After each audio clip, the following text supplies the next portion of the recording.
हमने CID show I think सभी ने देखा है, और उसमें डॉक्टर सालुंखे तो एक बहुत ही पॉपुलर फिगर थे, राइट? डॉक्टर तारिका थी। तो मर्डर्स के बाद अक्सर डेड बॉडी वहां पे आ जाती थी, उस पर कार्रवाई होती थी और बहुत सारे खुफिया चीजें निकालते थे, बहुत सारा इंटेल निकलता था। तो क्या व्यूअर्स को एक आप एक डिस्क्राइब करके बता सकते हैं कि फॉरेंसिक साइंस क्या फील्ड है, उसमें क्या किया जाता है, और फॉरेंसिक साइकोलॉजी कहाँ पे आती है? हम जस्टिस के लिए काम करते हैं। Forensic science is basically the science which works for criminal justice system.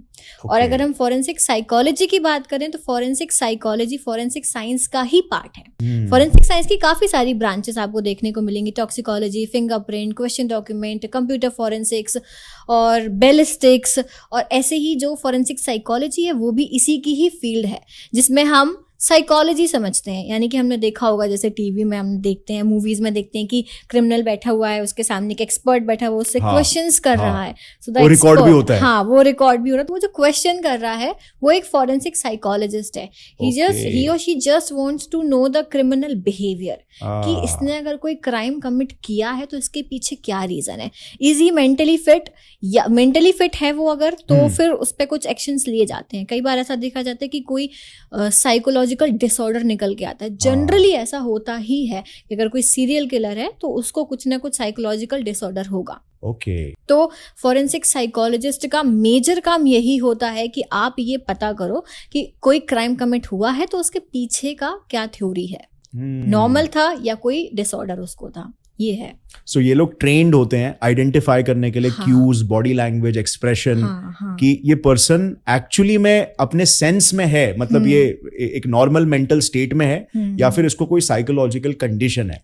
और अगर साइकोलॉजिकल कंडीशन होती है तो अक्सर मतलब गुनाह को मतलब इतनी बड़ी सजा नहीं दी जाती, राइट? थोड़ा उसको कम कर दिया जाता है। तो जो फॉरेंसिक साइकोलॉजिस्ट है उन्हें पता है कि हमें किस तरीके के क्वेश्चंस करने हैं, कैसे फ्रेम करना है, और उस जो आंसर आया है सच है भी या नहीं, कि वो भी फ्रेम्ड आंसर है, कैसे सच निकलवाना है वो भी उन्हें मालूम होता है। और फिर बहुत सारे असेसमेंट होते हैं जिन्हें हम साइकोलॉजिकल असेसमेंट्स बोलते हैं। तो उसमें हो सकता है कुछ इमेजेस दिखाई जा रही हो आपको, कुछ नॉर्मल से क्वेश्चंस हो, जब आप वो आंसर करते हो उन क्वेश्चंस के बेसिस पे, वो आपके क्राइम से, वो आपसे रिलेटेड बिल्कुल भी नहीं है, ठीक है, कुछ इमेजेस हैं, कुछ नॉर्मल से पजल्स हैं, वो आपको सॉल्व करने होते हैं, उसके बेसिस पे रिजल्ट्स आते हैं कि ये नॉर्मल है या नहीं है। क्या उसमें कुछ मशीन्स लगाई जाती है? नहीं, जस्ट पेपर वर्क, कुछ नहीं होता। पेपर पे क्वेश्चन से आपको आंसर करने हैं, दैट्स इट।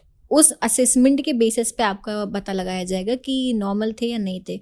तो वो ट्रेंड है, they are trained for that, तो आसानी से पता चल जाता है।